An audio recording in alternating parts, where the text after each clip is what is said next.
Boat بیسن واقعے کا مرکزی ملزم پولیس کی گرفت سے باہر، شاہزین مری کے 5 گارڈز کا مقامی عدالت سے ریمانڈ منظور۔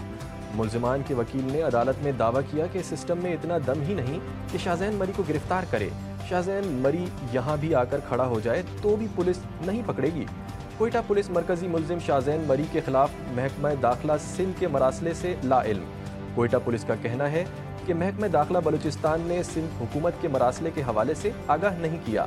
سندھ حکومت جس ضلع میں نشاندہی کرے گی وہاں محکمہ داخلہ بلوچستان کی ہدایت پر کارروائی ہوگی۔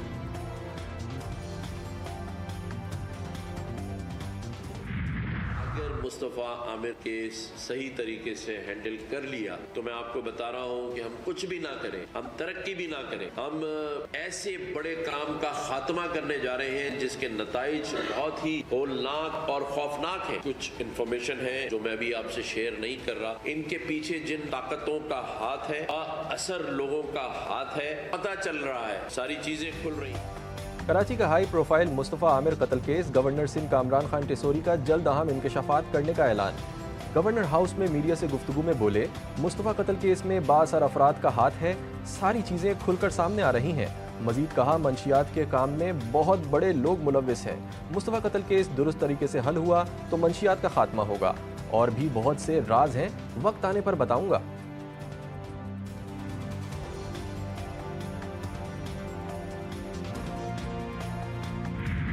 ڈونلڈ ٹرمپ نے یوکرینی صدر کو جھاڑ دیا، میڈیا کے سامنے ایک دوسرے پر شدید تنقید۔ دونوں میں تلخ جملوں کا تبادلہ، مشترکہ پریس کانفرنس منسوخ، زیلنسکی وائٹ ہاؤس سے واپس روانہ۔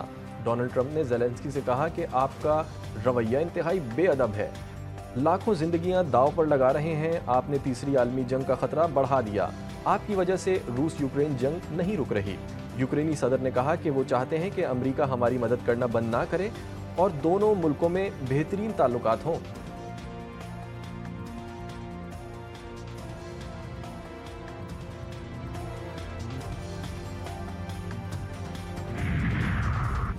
وائٹ ہاؤس میں یوکرینی صدر کی توہین، یورپی ممالک زیلنسکی کی حمایت میں سامنے آ گئے، یورپی کمیشن اور یورپی کونسل کے صدور کی برہمی، کہا یوکرین تنہا نہیں، دیرپا امن کے لیے اس کے ساتھ کام جاری رکھیں گے۔ فرانسیسی صدر ایمانوئل میکرون نے کہا کہ یوکرین نہیں، روسی صدر پیوٹن عالمی جنگ شروع کرنا چاہتے ہیں۔ روس نے زیلنسکی کا دورہ امریکہ مکمل سیاسی اور سفارتی ناکامی قرار دے دیا۔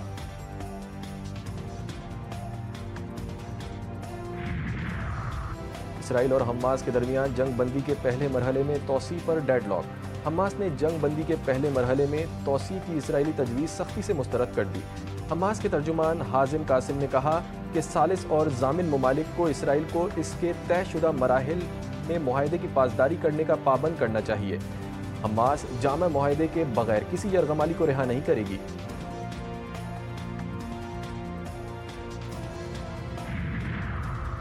غزہ ایک آزاد جمہوری اور خود مختار فلسطینی ریاست کا اٹوٹ حصہ رہے گا۔ غزہ کے علاقے میں کمی ہوگی، نہ ہی آبادی کی جبری منتقلی۔ اقوام متحدہ کے سیکریٹری جنرل انتونیو گوترس نے واضح کر دیا۔ انہوں نے کہا کہ غزہ میں نازک جنگ بندی کو برقرار رہنا چاہیے، تمام فریق اپنے وعدوں کا احترام کریں اور معاہدے کو ٹوٹنے سے روکیں۔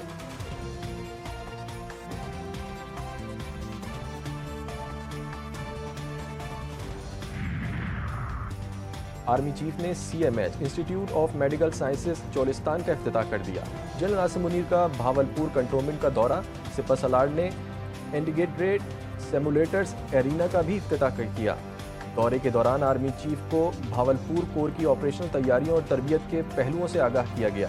جنرل عاصم منیر نے بھاولپور کی مختلف جامعات کے طلبہ سے ملاقات بھی کی، نوجوانوں کی تربیت کے لیے فوج کے عزم کو اجاگر کیا۔ جامعہ دارالعلوم حقانیہ اکوڑا خٹک میں خودکش دھماکے میں شہید حامد الحق اور دیگر کو سپرد خاک کر دیا گیا۔ جمعیت علماء اسلام سین کے سربراہ کی نماز جنازہ ان کے صاحبزادے مولانا عبدالحق ثانی نے پڑھائی۔ نماز جنازہ میں شہریوں کی بڑی تعداد نے شرکت کی۔ مولانا حامد الحق کو ان کے مرحوم والد مولانا سمیع الحق کے پہلو میں سپرد خاک کیا گیا۔ بلوچستان کے ضلع خضدار میں جمعیت علماء اسلام کے قافلے پر حملہ، گھات لگائے مسلح افراد کی اندھا دھند فائرنگ سے JUI رہنما غلام سرور اور ان کے ساتھی امان اللہ موقع پر ہی شہید۔ ڈپٹی کمشنر کے مطابق فائرنگ سے شہید رہنما کا گن مین شدید زخمی ہوا۔ ملزمان فرار، سیکیورٹی اہلکاروں نے علاقے کو گھیرے میں لے لیا، لاشیں اور زخمی اسپتال منتقل۔